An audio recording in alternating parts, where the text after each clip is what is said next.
Hello नमस्कार, मैं हूं आशीष और मैं आपका वेलकम करता हूं स्टडी आईक्यू आईएएस में। नेपाल के स्ट्रीट्स में अभी कोहराम है, क्लैशेस हो रहे हैं, ओपन क्लैशेस, मतलब सत्ता को उखाड़ के फेंका जा सकता है। दोस्तों, काठमांडू में मैसिव क्लैश शुरू हो चुके हैं, कर्फ्यू लग चुका है, मल्टीपल एरियाज में इंटरनेट बंद होने की बात आ रही है। इसी टाइम में किंग कह रहे हैं कि मैं काठमांडू आऊंगा और मैं वापस से मोनार्की स्थापित करूंगा। दोस्तों, नेपाल के लोग तंग आ चुके हैं। 17 साल से ये जो एक्सपेरिमेंट 2008 में शुरू हुआ, नेपाल को एक हिंदू राष्ट्र से चेंज करके एक डेमोक्रेसी, एक सेकुलर डेमोक्रेसी बनाया गया, ये सारे एक्सपेरिमेंट फेल हो गए। क्योंकि मैंने आपको अपनी पिछली वीडियो में बहुत क्लियरली बताया था कि चाइना और पाकिस्तान ने बुरी तरीके से नेपाल को एक्सप्लॉइट किया है। और ये एक्सप्लॉइटेशन कैसे हुआ है? पॉलिटिशियंस को ब्लैकमेल करके, पॉलिटिशियंस की सारा जो डिटेल्स है वो इनके पास पेन ड्राइव्स में, वीडियोस में पड़ा हुआ है। मल्टीपल चाइनीज अखबार ये ओपनली क्लेम कर चुके हैं कि भाई ये हनी ट्रैप्ड है, मल्टीपल पॉलिटिशियंस हनी ट्रैप्ड है। और इसी के थ्रू पाकिस्तान क्या कोशिश करता है? एंटी इंडिया एक्टिविटीज भारत के अगेंस्ट, वो सारे काम नेपाल से हों। दोस्तों, इसीलिए IC-814 की हाईजैकिंग होती है। इसीलिए आप बार बार ऐसे न्यूज में देखेंगे कि नेपाल बॉर्डर से एक कुख्यात अपराधी को भारत ने धर दबोचा। क्यों? क्योंकि ये नेपाल रूट यूज करते हैं भारत को हिट करने के लिए। बट अब भारत के भाई लोग, जो नेपाली भाई बंधु हैं, जिनके साथ हमारा भाईचारे वाला रिश्ता है, तो सारे भाई उठ के खड़े हो गए हैं और ये काठमांडू में बोल रहे हैं कि वी डू नॉट वांट ये artificial western model of democracy, हमें नहीं चाहिए, हमें हमारे हाल पे छोड़ दो। आपने कहा था नेपाल डेवलप हो जाएगा, नेपाल में सब कुछ चेंज हो जाएगा, ये भाई स्विट्जरलैंड बन जाएगा। ऐसा कुछ हुआ नहीं। इनफैक्ट नेपाली सिटीजन्स अपनी इकोनॉमिक टर्मोइल में परेशान है, पॉलिटिकल इंस्टेबिलिटी के कारण परेशान है। ध्यान से देखिए एक एक article. Vehicles torched as pro-monarchist clash with cops in Nepal, curfew in 3 areas, internet shutdown, curfew. और डर यह है कि ये इतनी बड़ी मॉब है कि नेपाल की जो आर्किटेक्चर है, सिक्योरिटी आर्किटेक्चर, वो इसे संभाल नहीं पाएगी। और देखिए, मिलिट्री इंटरवेंशन नहीं करेगी, याद रखिएगा, क्योंकि इंडियन आर्मी की और नेपालीज आर्मी ये भाई भाई है, they are brothers in arms, एक दूसरे के लिए जान देते हैं। और उसी टाइम में ये दोनों आर्मी अपने सिविलियंस को, अपने सिटीजन्स को हिट नहीं करती। ये कोई बांग्लादेश या पाकिस्तान नहीं हो, पर्टिकुलरली ये नंबर 1 सेना नहीं है। यहां के लोगों में एथिक्स है। और इसीलिए अगर लोगों का डिमांड सामने आएगा, अगर ऐसे वायलेंट प्रोटेस्ट होंगे, इसका मतलब स्टेट मशीनरी कभी भी फोर्स हो सकती है एग्जिट करने के लिए। एक साइड में यूनुस चाइना जाके पैसे मांग रहे हैं और यहां पे चाइना पाकिस्तान को बड़ा झटका लगने वाला है। नेपाल में चल रहे लाठी डंडे और पत्थर, क्यों मचा इतना बवाल? सीएम योगी के भी लगे poster, chief minister of Uttar Pradesh Yogi Adityanath के पोस्टर्स लगा के लोगों ने बाइक रैली लिए। 3 हफ्ते पुरानी न्यूज है, बट हर बार हर दिन इसके ऊपर न्यूज आ रही थी। हमेशा मैं इसे कवर करता हूं। और दोस्तों, ऐसी वीडियोस की नोटिफिकेशन आपको तुरंत मिल जाए और सारी मेरी वीडियोस मिले आपको, इसके लिए मेरा टेलीग्राम, इंस्टाग्राम और लिंक्डइन जरूर ज्वाइन करें। नाउ ये देखिए, मैंने आपको बताया था 3 हफ्ते पहले कि pro monarchist welcome Nepal's depose king Gyanendra to Kathmandu. और 5 लाख लोग, just think about the numbers. और इसके बाद इन सब ने बोलना शुरू कर दिया था कि भाई मोनार्की आने वाली है, मोनार्की आने के बहुत हाई चांसेस है। मतलब अब ये एग्जैक्टली हम सिर्फ एक मोनार्की वाले सेटअप में नहीं चले जाएंगे, यहां पे इलेक्टेड लीडर्स भी होंगे और साथ में एक कॉन्स्टिट्यूशनल मोनार्क होंगे। मतलब the king will be the head of Nepal, उसके साथ डेमोक्रेसी रहेगी, लोग वोट देंगे। इट इज नॉट कि वोटिंग राइट्स खत्म हो जाएंगे, एब्सोल्यूट मोनार्की नहीं बनेगी। मतलब ये कहीं ना कहीं यूके के मॉडल में जाना चाह रहे हैं कि मोनार्की एट टॉप। इनको ये पसंद नहीं आ रहा है कम्युनिस्ट मॉडल जो चाइना ने पंप कर करके, और चाइना ने इनकी हर पॉलिटिकल पार्टी में पैसा डाल के अपना डिजाइन चलाया है, बेल्ट एंड रोड में नेपाल को अपने डेट ट्रैप में फंसा लिया है। इसी टाइम में ये देखिए चाइनीज पपेट जिनके बारे में बोला जाता है कि भाई ये हनी ट्रैप्ड है।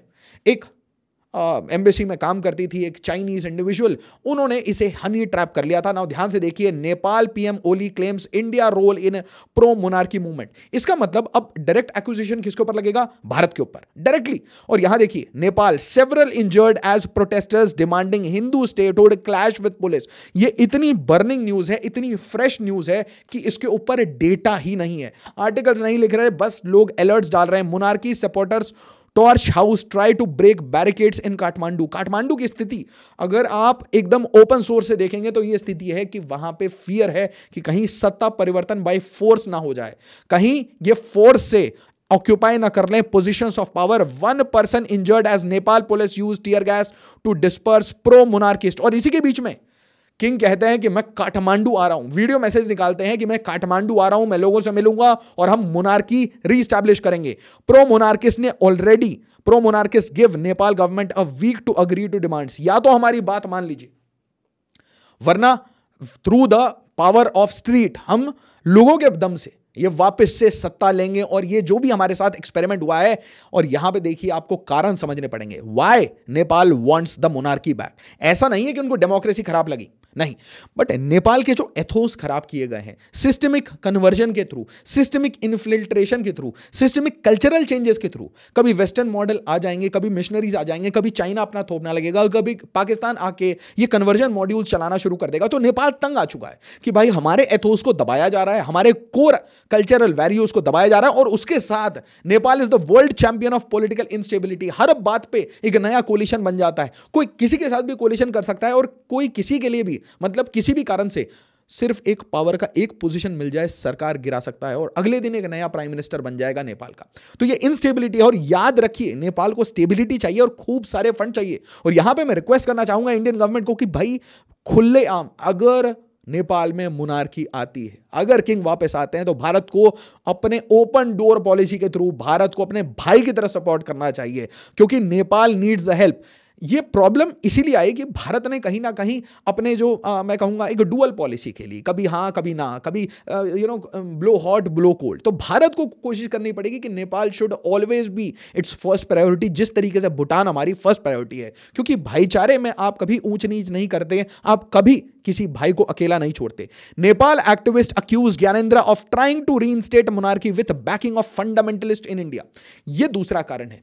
देखिए इतने सारे धड़े, इतने सारे फैक्शन बन चुके हैं, आयाराम गयाराम वाली स्थिति है कि कुछ लोग अक्यूज करते हैं भारत को कि यहां पे कुछ साजिश चल रही है। ये कैसे लोग होंगे? ये प्रो चाइना प्रो पाकिस्तान परस्त लोग होंगे, ठीक है। इसके साथ कुछ जो मैं कहूंगा कन्वर्जन रैकेट्स चल रहे हैं, वेस्टर्न रैकेट्स, वो भी एंटी इंडिया बातें करवाते हैं। सब कोशिश करते हैं कि नेपाल और भारत के बीच में ये जो भाईचारा है इसको तोड़ दिया जाए।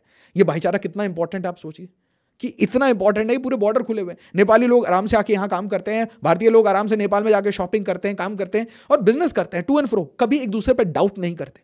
और जितने भी नेफेरियस एक्टिविटीज में कोई भी इन्वॉल्व मिलता है तो पता चलता है भाई उसके पीछे पाकिस्तान है। कभी भी नेपलीज लोग आप देखेंगे कभी भारत को धोखा नहीं देते, वो भारत को डिफेंड करते हैं। तो यहां देखिए Chinese ambassadors honey trap Nepal, KP Sharma Oli. मतलब प्रॉब्लम्स है। एक साइड में कुछ लोग बोलेंगे कि भारत यहां पे इंटरफेयर करता है, चाइना इंटरफेयर करता है, क्यों? और फिर ये देखिए आईएसआई इंटरफेयर करता है, क्यों इंटरफेयर कर पा रहा है? क्योंकि कंट्री छोटी है, रिसोर्सेज कम है। तो रिसोर्सेज कम होते हैं तो क्या होता है कि किसी भी पॉलिटिशियन को आप इन्फ्लुएंस कर सकते हैं, हनी ट्रैप कर सकते हैं। और इसीलिए भारत को जरूरत है कि हम यूनिलेटरल, वन साइडेड आराम से बस फंडिंग करते हैं नेपाल की। We need to fund Nepal. इसी टाइम में देखिए नेपाल में एक मैसिव एंगर है करप्शन को लेकर, कि एक तो इतनी पॉलिटिकल इंस्टेबिलिटी, इतना केओस, कल्चरल एथोस जमीन में घुस रहे हैं, उसके बाद corruption. Viral video Nepali student gives fiery speech on corruption, और ये प्रॉब्लम है। इसके बाद डेट ट्रैप आ जाता है। आज नेपाली सिटीजन को, चाइना को एक तरीके से ईएमआई देना पड़ रहा है। चाइना कुछ भी प्रोजेक्ट बना देगा कि हम कनेक्ट कर देंगे, ये तिब्बत से ऐसे काट देंगे, वहां से काट देंगे, और ज्योग्राफी के अगेंस्ट जाके चाइना प्रोजेक्ट्स बनाने की कोशिश करता है। उसका जो रिजल्ट है दोस्तों, वो नेचर चाइना को देगा, डेफिनेटली देगा। मैं एक ज्योग्राफी का स्टूडेंट हूं, और ज्योग्राफी के स्टूडेंट के हिसाब से मैं आपको बस एक ही चीज कहूंगा कि भाई जब भी आप देखें कि कैसे पानी जा रहा है, पानी को आप घुमा देंगे, पानी के साथ ज्यादा मजाक करेंगे, आप लैंडस्केप के साथ ज्यादा मजाक करेंगे, तो लैंडस्केप जब आपके साथ मजाक करेगा तो धुआं धुआं कर देता है। तो यही टिबेटियन प्लेटू क्रॉस करके हम नेपाल से कनेक्टिविटी, मतलब भारत नेपाल से काम ना हो, चाइना के थ्रू, पता नहीं कहां, चाइना के खुद के पोर्ट सिक्योर नहीं है। एक साइड में म्यांमार में सारे पोर्ट डूब रहे हैं, एक साइड में ग्वादार में सारे बलोच रेबल्स, फ्रीडम फाइटर्स, वो बिल्कुल कैप्चर कर चुके हैं ग्वादार पोर्ट। अब बिल्कुल हालत खराब हो चुकी है। और इसीलिए 11 years on has Nepal's republic succeeded? Absolutely not. ये एक तो कल्चर खराब किया, भारत नेपाल के रिश्ते खराब किए, चाइना को अंदर आने की जगह दी, वेस्टर्न इंटरफेरेंस हुआ, और पाकिस्तान ने ये मॉड्यूल यूज करके, नेपाल के ओपन बॉर्डर्स यूज करके भारत को हिट किया। इसके कारण भारत और नेपाल में मिसट्रस्ट क्रिएट हुआ, और इसलिए जरूरत है आज अब भारत नेपाल को ओपनली बैक करे, सपोर्ट करे। और अगर वहां पे ऐसे मूवमेंट्स चल रहे हैं, अगर वहां पे मोनार्की आती है, तो भारत की ये दारोमदार होता है कि पर्टिकुलरली नेपाल को वो कंटिन्यूसली सपोर्ट करे। एक क्वेश्चन का आंसर जरूर दीजिएगा और मुझे बताइएगा कि क्या होने वाला है, क्योंकि साउथ एशिया में चाहे बर्मा देख लीजिए, पाकिस्तान देख लीजिए, हर जगह ऐसी एडजस्टमेंट चल रही है। डोनाल्ड ट्रंप ने कहा था prime minister will handle Bangladesh, तो आप समझ लीजिए साउथ एशिया कौन हैंडल कर रहा है। Which of the following rivers does not form part of India Nepal boundary? Kali, Gandak, Kosi, Yamuna. Comments में जरूर बताइएगा। सही आंसर को मैं हार्ट दूंगा, हर कमेंट में पढ़ता हूं। आप अपने ओपिनियन सुझाव जरूर दिया करिए। एक इंपॉर्टेंट इन्फॉर्मेशन, सिविल सर्विस की प्रिपरेशन कर रहे हैं, ज्वाइन कर सकते हैं हमारा फाउंडेशन P2I बैच, और बेस्ट पॉसिबल डिस्काउंट के लिए आप यूज करिए मेरा कोड MV Live। उसी टाइम में 2 साल का टाइम है आपके पास, तो आप लीजिए लॉन्ग टर्म P2I बैच।